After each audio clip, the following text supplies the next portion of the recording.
Bismillahirrahmanirrahim. Assalamualaikum warahmatullahi wabarakatuh. Selamat datang kembali di Fakta Sejarah. Kembali saya akan membawakan kisah dari Om Ras yang berjudul Wabah. Jangan keluar rumah di waktu senja. Di setiap rumah terlihat sebuah mangkok berisi air yang ditaruh di depan pintu. Entah apa maksudnya semua itu. Farid yang baru saja tiba di desa tersebut merasa heran. Sebelum kita masuk ke kisahnya, alangkah baiknya kita harus berdoa dulu ya. A'udzu bikalimatillahit tammati min syarri ma khalaq. Bismillahirrahmanirrahim. La yadurru ma'asmihi syai'un fil ardi wa fis sama' wa huwas samiul 'alim. Allahumma sholli ala sayyidina Muhammad sallallahu alaihi wasallam. Ini dia selengkapnya. Wabah, jangan keluar rumah di waktu senja, yang dituliskan oleh Om Ras.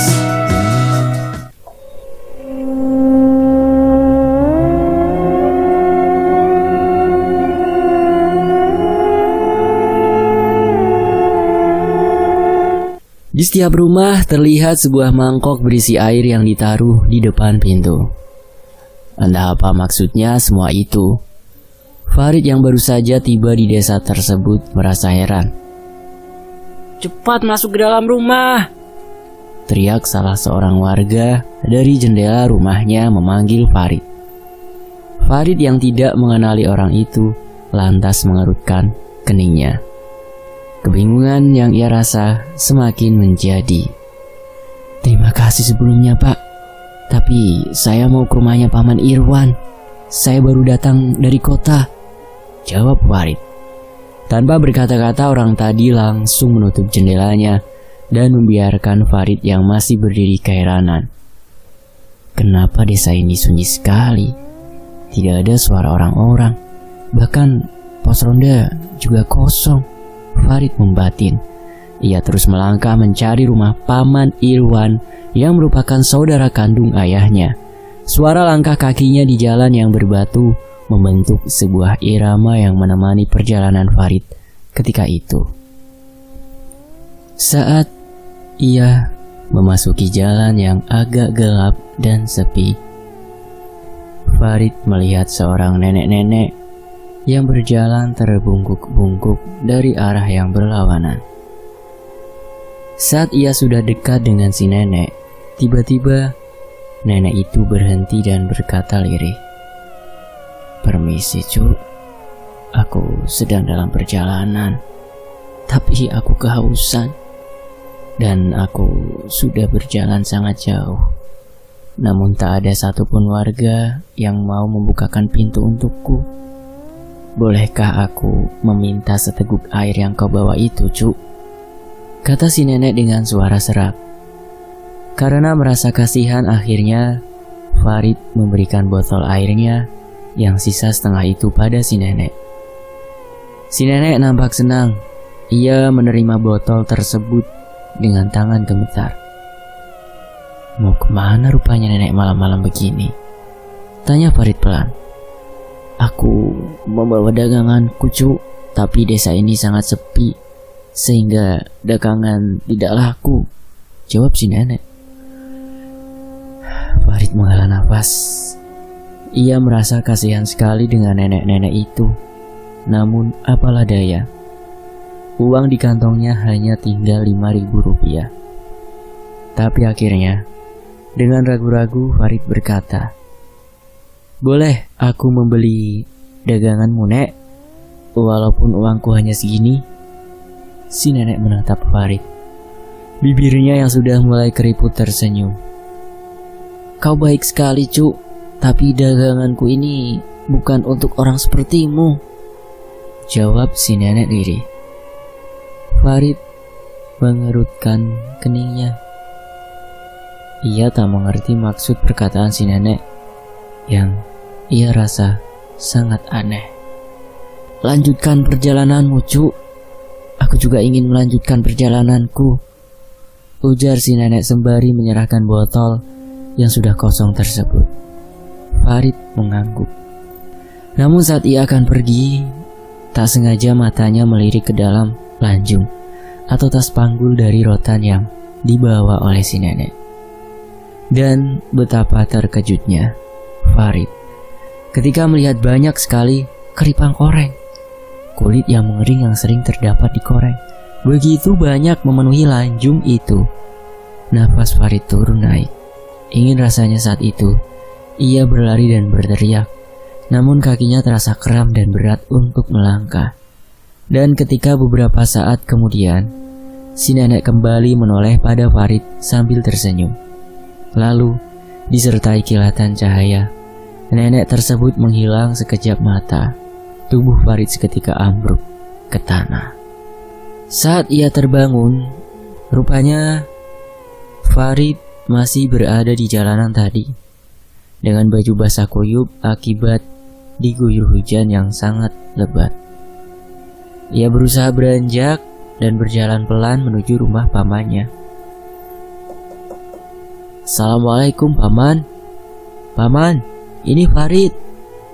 Berulang-ulang kali Farid memanggil pamannya, namun pintu itu tak juga dibuka. Farid maklum karena saat itu hujan sangat besar dan suara guntur juga mewarnai malam itu, sehingga kemungkinan besar pamannya tak bisa mendengar suara ketukan pintu dan panggilan dari Farid. Dan di saat Farid mulai duduk di depan pintu rumah tersebut pun dibuka. "Ya Allah Farid, kenapa datang malam-malam begini? Kan paman sudah bilang di surat waktu itu, kalau kau mau kesini usahakan datangnya pagi saja," ujar sang paman. "Maaf paman, uangku tidak cukup untuk menginap malam ini. Makanya aku putuskan untuk lanjut berjalan ke rumah paman." "Ya sudah, ayo cepat masuk. Kau mandi dulu, biar ku siapkan tempat tidurmu," ujar pamannya seraya menarik tangan Farid. Sebelum ia menutup pintu, terlebih dulu paman Irwan mengintip kiri dan kanan halaman rumah. Sikap pamannya itu sangat membingungkan bagi Farid. "Ada apa paman?" "Tidak, kau tidak bertemu yang aneh-aneh kan di jalan tadi?" Farid terdiam sejenak. Ia ragu menceritakan apa yang tadi ia alami di jalan hingga sampai membuatnya pingsan. Pelan-pelan Farid menggeleng. "Baguslah," kata pamannya. "Memangnya kenapa paman? Apa di kampung ini ada maling atau perampok?" "Wabah penyakit sedang menghantui desa akhir-akhir ini. Kematian terus terjadi di sini akibat terserang penyakit aneh," ujar pamannya. "Wabah? Flu burung kah?" tanya Farid yang memang saat itu sedang ramai-ramainya berita-berita flu burung yang menyerang hewan ternak dan juga manusia. "Bukan, tapi lebih mengerikan dari itu, Rit. Sudahlah, jangan bertanya-tanya lagi. Lebih baik cepat kau mandi." Farid pun diantar ke arah dapur yang terdapat kamar mandi. Lalu setelah itu, paman Irwan masuk lagi ke dalam rumah untuk mempersiapkan tempat tidur keponakannya tersebut. Malam mencekam, sunyi sepi bagai desa mati. "Ini, pakai saja dulu bajuku.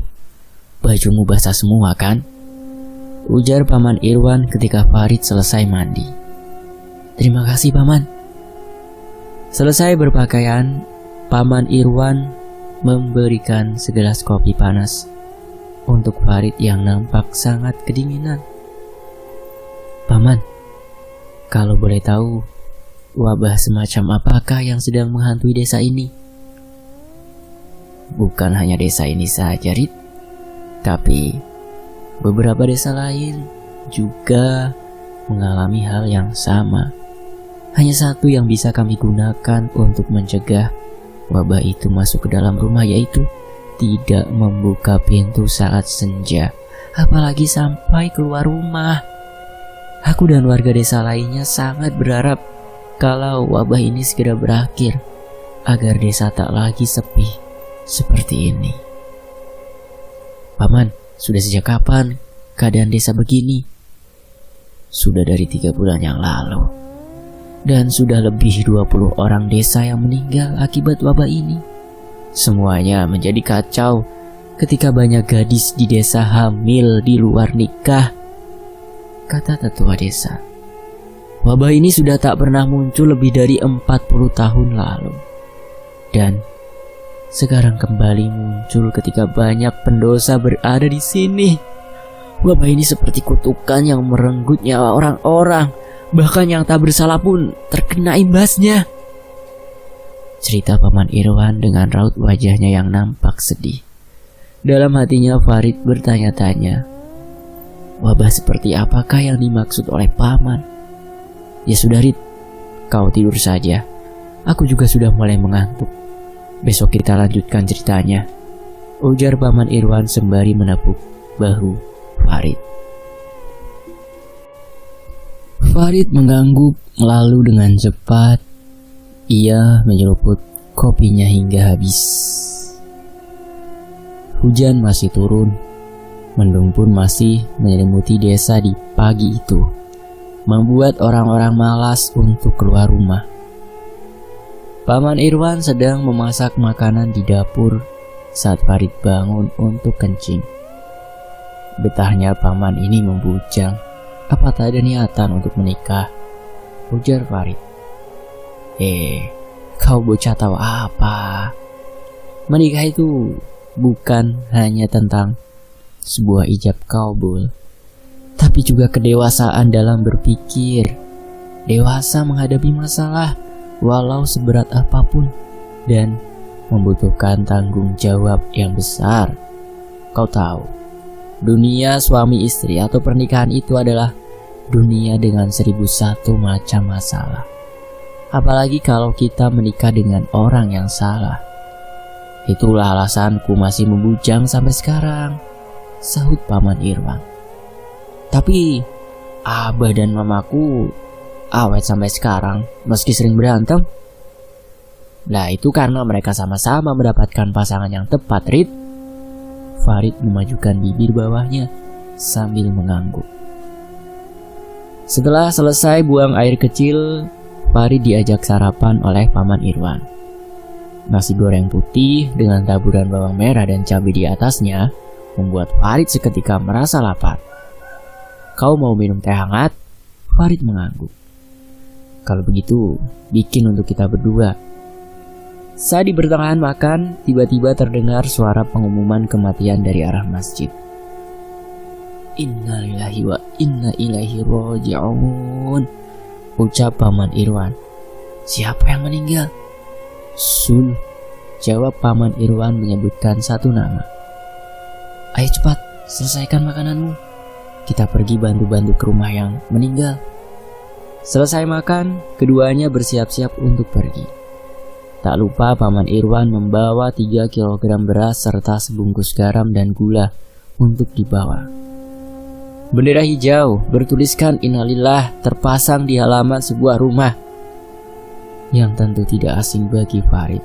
Rumah itu adalah rumah orang yang tadi malam menyuruhnya untuk masuk. Jantung Farid berdetak kencang. Apakah ini kebetulan saja? Atau... Rid, kenapa? Tanya pamannya. Farid menggeleng. Ia takut untuk masuk ke dalam rumah. Paman, perutku tiba-tiba sakit. Aku pulang duluan ya paman, ujar Farid sembari berbalik dan meninggalkan pamannya yang terlihat bingung. Setelah melayat, Paman Farid pun pulang. Dan dia berkata, Rid, kau tak apa? Kulihat dari tadi kau selimutan saja, tegur Paman Irwan. Aku tidak enak badan paman, mungkin karena kena hujan tadi malam, jawab Farid. Nih obat, minum dulu, nanti sakitmu tambah parah, ujar Paman Irwan sembari menyodorkan sekeping obat demam untuk Farid. Menjelang senja, terlihat Paman Irwan menaruh mangkok berisi air putih di depan pintu. Lalu setelahnya ia menutup pintu tersebut rapat-rapat. Jangan keluar rumah ya Rid. Paman, untuk apa itu air di mangkok? Biar si pembawa wabah tidak masuk ke dalam rumah. Kalau sampai dia masuk dan meminum air di dalam rumah, kita akan sakit dan meninggal. Bagaimana dia masuk kalau pintunya saja paman kunci serapat itu? Kau tidak boleh menyepelekan sesuatu yang tidak bisa kau lihat. Pembawa wabah itu biasanya menyerupai kakek-kakek atau nenek-nenek yang membawa lanjung. Dan konon di dalam lanjungnya itulah penyakit-penyakit dia letakkan. Dek, kakek-kakek dan nenek-nenek. Iya Farid, tapi entah benar atau tidaknya, yang pasti jarang sekali ada orang bertemu makhluk itu. Sejenis apakah si pembawa wabah itu paman? Bisa jadi itu jin atau juga iblis. Kalau semisal kita tak sengaja bertemu langsung dan berkomunikasi dengan makhluk itu, apakah kita akan mati paman? Memangnya kau ada niatan bertemu makhluk itu? Farid tertawa kecil. Ia menggeleng berusaha menyembunyikan. Tentu tak ada yang mau bertemu dengan mereka, tapi nasib kan kita tidak tahu paman. Makanya jangan keluar rumah di waktu senja. Farid menghela napas panjang. Ia takut, benar-benar takut sekali. Singkat cerita, malam itu hujan sudah mulai berhenti sejak maghrib tadi. Namun tetap saja suasana desa masih sepi dan mencekam. Farid beranjak dari kasurnya. Ia berjalan ke arah dapur untuk membuat segelas teh hangat. Ia juga menggoreng sebiji telur ayam untuk dimakan dengan nasi. Nasi yang sudah mulai dingin itu ia sirami dengan minyak bekas menggoreng telur. Lalu ia mulai menyantap makanannya dengan sangat lahap. Setelah selesai makan, Farid kembali ke kasurnya. Ia memilih-milih koran yang berada di atas lemari kecil milik sang paman. Ia mulai membaca untuk menghilangkan kejenuhan yang ia rasa. Saat ia mulai terhanyut dalam cerita yang berada di koran itu, tiba-tiba terdengar suara langkah kaki yang sangat nyaring di luar rumah. Awalnya Farid mencoba untuk mengabaikan suara-suara tersebut. Namun semakin diabaikan, suara langkah kaki itu semakin menjadi. Bahkan sekarang terdengar seperti sedang mengelilingi rumah. Kadang suara langkah kaki tersebut pendek, pelan, lalu tiba-tiba panjang dan cepat seperti orang yang sedang terburu-buru. Oi, suara dari luar mengagetkan Farid. Jantungnya berdetak hebat. Pelan-pelan Farid beranjak dari tempat tidur ke arah kamar pamannya. Paman, buka pintunya paman, teriak Farid ketika ia merasakan tangan-tangan dingin mulai menyentuh pundaknya. Ia sangat takut untuk menoleh ke belakang. Paman, suaranya bergetar. Saat pintu terbuka, pamannya berdiri dengan wajah kesal. Tanpa bicara, Farid langsung menerobos masuk ke dalam kamar pamannya. Ada apa? Tadi ada suara orang berjalan mengelilingi rumah paman. Suaranya, langkahnya makin terdengar jelas. Makanya aku lari ke sini paman. Untuk malam ini aku ikut tidur di sini ya paman. Kau pasti mengigau. Sudah tidak ada apa-apa di luar Farid. Lagi pula aku tidak nyaman tidur sekamar denganmu, tukang ngorok. Lebih baik kau keluar dan cepat tidur. Tidak, aku tetap mau tidur di sini paman. Paman Irwan menggeleng-gelengkan kepalanya. Raut wajahnya begitu kesal. Namun akhirnya ia kembali ke kasur untuk melanjutkan tidur yang baru saja terganggu oleh sang keponakan. Farid berbaring di sebelah pamannya. Beberapa kali ia mencoba memejamkan mata, namun selalu gagal karena bayang-bayang nenek tersebut malah muncul setiap kali ia memejamkan matanya. Heh, kau tak sholat? Nanti saja paman, aku baru saja tidur, jawab Farid sembari menutup wajahnya dengan bantal. Selesai sholat dan mengaji, Paman Irwan memasak untuk sarapan. Rit, paman ada keperluan di luar. Mungkin besok pagi baru bisa pulang. Itu nanti air di dalam mangkok, tolong diganti ya. Jangan sampai lupa, ujar Paman Irwan. Makanan juga sudah kusiapkan, Rit. Aku pergi dulu ya. Dan ingat-ingat pesanku, jangan sampai lupa. Lanjut paman sembari menggoyangkan tubuh Farid. Iya paman, aku dengar kok, saut Farid. Ingat ya, jangan sampai lupa. Iya. Saat pamannya sudah pergi, Farid kembali melanjutkan tidurnya. Saat perutnya mulai terasa lapar, barulah ia beranjak bangun dari kasur menuju ke dapur. Ketika ia membuka tudung saji, terdapat mie yang dicampur dengan telur, juga daun singkong rebus. Meski nasi dan juga sayurnya sudah dingin, Farid nampak sangat menikmati makanannya dengan lahap. Selesai makan, ia duduk sejenak di luar rumah sambil meminum kopi. Tidak siang, tidak malam, desa ini tetap sepi, gumam Farid. Singkat cerita, malam pun tiba. Farid sengaja menyalakan banyak sekali lampu-lampu dan mengunci kamar dengan sangat rapat. Ia juga membaca banyak sekali koran-koran jadul yang ada di rumah pamannya itu. Rintik gerimis mulai turun, disertai cahaya kilat yang kadang-kadang masuk ke dalam rumah melalui celah yang ada di atas jendela. Entah perasaan mencekam macam apa yang ia rasakan ketika itu. Untuk bergerak sedikit saja, Farid didera rasa was-was. Pintu jendela terbuka. Angin dingin masuk ke dalam kamar. Farid mulai deg-degan. Apalagi ketika jendela tertutup dan terbuka sendiri, membuat irama yang sangat menakutkan. Akhirnya mau tak mau Farid beranjak untuk mengunci jendela yang kemungkinan lupa ia kunci sebelumnya. Dengan mata yang separuh tertutup, Farid menutup jendelanya.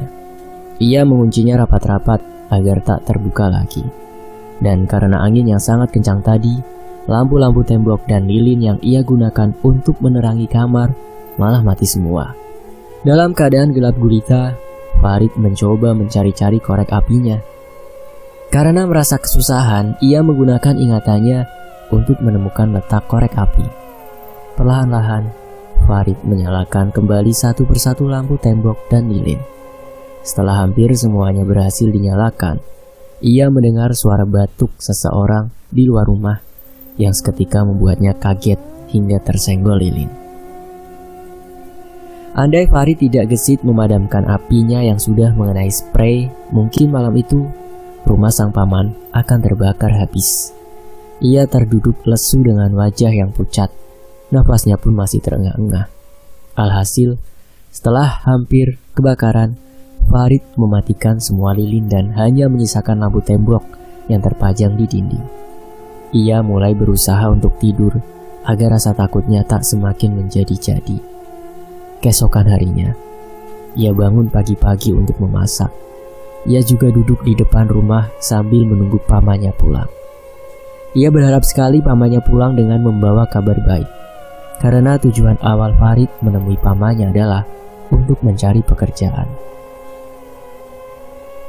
Ia sudah lulus sekolah SMA waktu itu dan tak punya cukup uang untuk berkuliah. Lalu kata pamannya, di desa itu, tepatnya di sekolah dasar yang ada di sana, sedang mencari guru honorer dan kemungkinan Farid bisa mengajar di sana sambil menabung untuk kuliahnya nanti.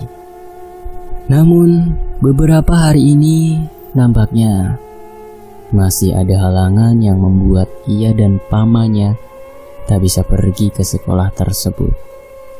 Sekitar pukul 9 pagi, Paman Irwan pulang dengan menggunakan sepeda motornya. Bagaimana tidurmu semalam, Rit? Nyenyak? Kamar paman hampir kebakaran karena lilin. Ah, yang benar, Rit. Pantas saja aku merasakan perasaan yang tidak enak. Lalu bagaimana? Untungnya aku berhasil memadamkan apinya sebelum menyebar. Paman Irwan menghela nafas lega. Lalu ia melepaskan helm dan segera masuk ke dalam rumah.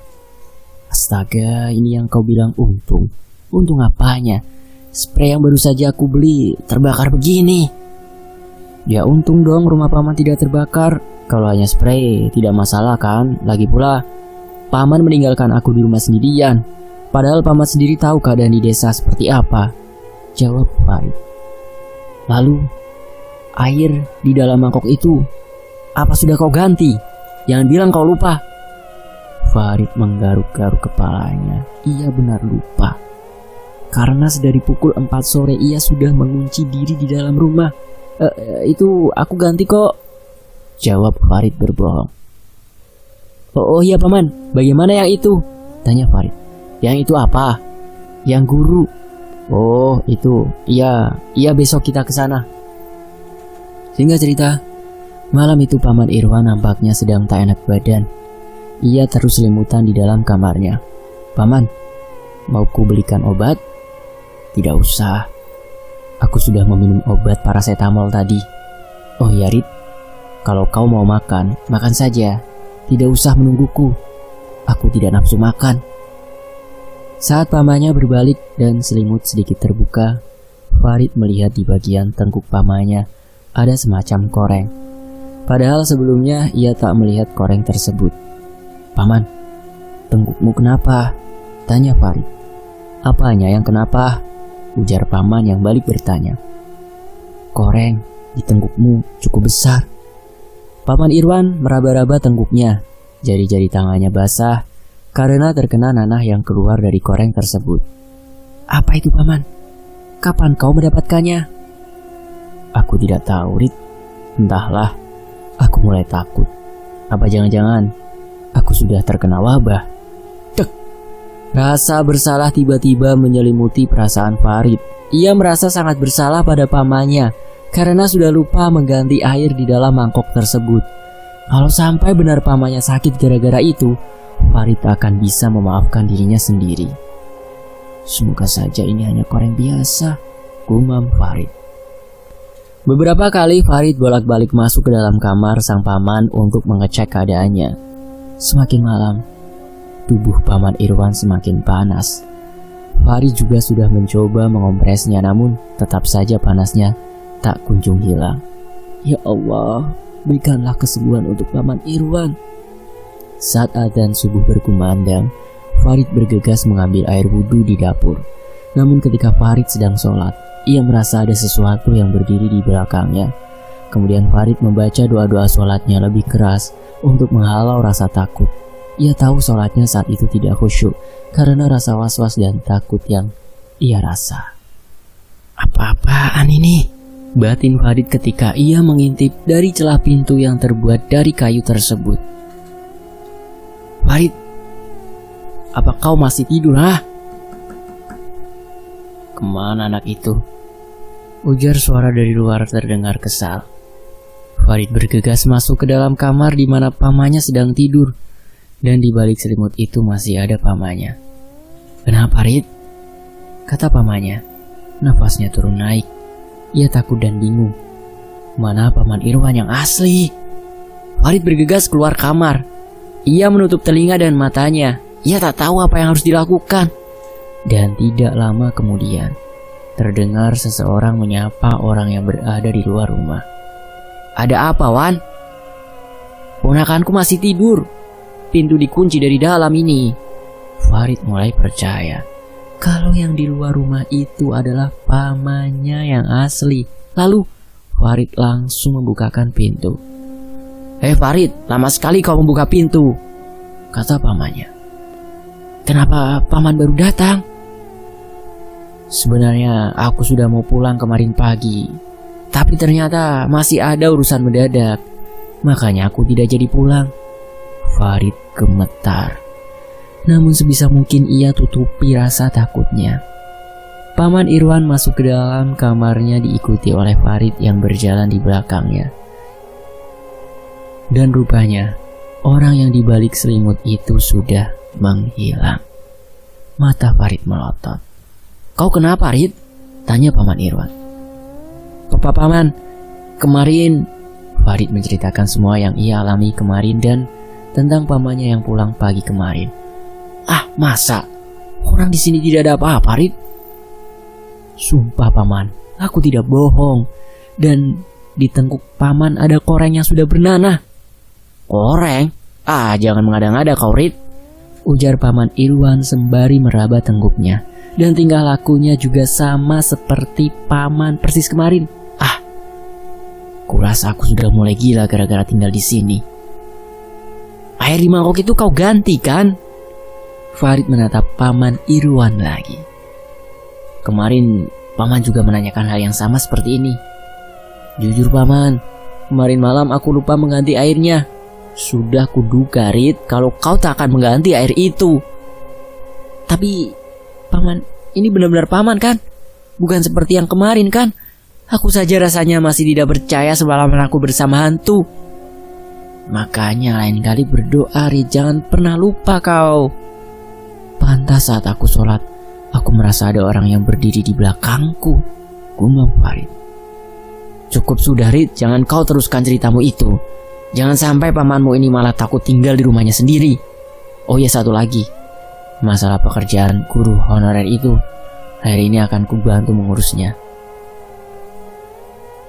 Sore harinya mereka berdua pulang. Karena sangat lelah setelah seharian mengurus ini dan itu, akhirnya mereka mampir di warung untuk membeli makanan. Warung itu sudah hampir tutup ketika mereka tiba di sana. Ayam gorengnya 2 ya, kalau aku dada saja. Kau mau apa Rit? Bisa makan saja Paman. Berarti dadanya 2 ya? Tanya si penjual. Paman Irwan mengangguk. Nasib. Jualan yang seharusnya sampai malam, beberapa bulan ini terpaksa harus tutup sore. Kadang-kadang ayam dan nasinya masih nyisa banyak. Mau nyari kerjaan lain juga susah. Apalagi saya yang hanya lulusan SD ini. Curhatan si pedagang pada Paman Irwan. Nah, begitulah sulitnya zaman sekarang. Kalau dipaksa berjualan sampai malam pun tak ada yang berani keluar rumah. Karena wabah ini sudah menyebar ke beberapa desa. Bahkan ada yang lebih parah dari desa kita ini. Si pedagang menghela nafas. Nampak sekali beban yang dia pikul sangatlah berat. Entah kapan berakhirnya wabah ini ya Pak. Bosan sudah rasanya seperti ini. Bekerja rasanya seperti dikekang. Belum lagi berita flu burung yang sudah menyebar. Andai tidak memikirkan anak istri, mungkin saya sudah bunuh diri Pak. Paman Irwan menghela nafas panjang. Memang tidak mudah menghadapi wabah ini. Tapi kita juga harus sabar dan kuat. Tuhan memberikan ujian ini pasti ada maksudnya. Pasti ada hikmah yang bisa kita ambil dan pelajari. Setelah membayar harga untuk ayam yang mereka beli tersebut, Paman Irwan dan Farid pun langsung pulang. Saat mereka sampai di rumah, Paman Irwan langsung mengganti air di dalam mangkok yang berada di luar. Lalu kemudian mengunci pintu rapat-rapat. Malam itu, Farid masih memikirkan kejadian-kejadian aneh yang sudah ia alami semenjak datang ke desa tersebut. Apa ini ada sangkut pautnya dengan kejadian waktu itu? Farid, kau belum tidur? Tanya Paman. Paman sendiri? Aku masih terbayang ceritamu itu, Rit. Menyeramkan sekali kalau itu semua memang sudah kau alami. Paman, sebenarnya waktu malam aku datang ke sini, aku bertemu seseorang. Tidak maksudku makhluk yang menyerupai orang. Ujar Farid mulai menceritakan semuanya kepada Paman Irwan. Apa? Kau sudah bertemu si pembawa wabah? Iya Paman, tapi aku tidak kenapa-kenapa. Aku masih sehat. Jangan terlalu yakin begitu Rit. Mendengar suara orang berjalan di waktu malam, lalu bertemu bahkan bersama dengan sosok yang menyerupai aku. Apa itu yang namanya tidak kenapa-kenapa? Tapi Paman, aku tidak sakit. Fisikmu memang tidak Rit, tapi pikiranmu yang sakit. Jadi maksud Paman, aku ini gila? Aku tidak bilang begitu. Cepatlah tidur. Besok kau akan kuantar pulang. Sebaiknya kau tenangkan dulu dirimu di rumah orang tuamu. Setidaknya sampai wabah ini benar-benar hilang. Aku tidak mau pulang Paman. Bukankah Paman sendiri yang mendengar tadi bahwa aku sudah diterima jadi guru honorer? Aku sudah sangat lama memimpikan pekerjaan Paman. Beristirahatlah Rit, aku ini pamanmu. Aku tahu apa yang terbaik untukmu, ujar Paman Irwan seraya beranjak dari duduknya. Keesokan harinya, lagi-lagi pengumuman kematian terdengar dari toa masjid. Yang meninggal semakin banyak saja akhir-akhir ini, kata Paman Irwan. Farid, Paman harap kau mau menerima keputusanku. Untuk kebaikanmu, Paman ingin kau pulang. Karena seperti yang kau ketahui, keadaan di sini benar-benar memburuk. Paman tidak ingin terjadi apa-apa pada dirimu. Terlebih setelah aku mendengar ceritamu tadi malam. Terserah Paman saja. Aku ikut saja baiknya seperti apa, jawab Farid pasrah. Bersiap-siaplah. Paman akan mengantarmu sampai terminal. Farid menghela nafas berat. Sejujurnya, ia tak ingin pulang. Tapi mau bagaimana lagi? Keadaan benar-benar tidak memungkinkan untuknya tetap tinggal.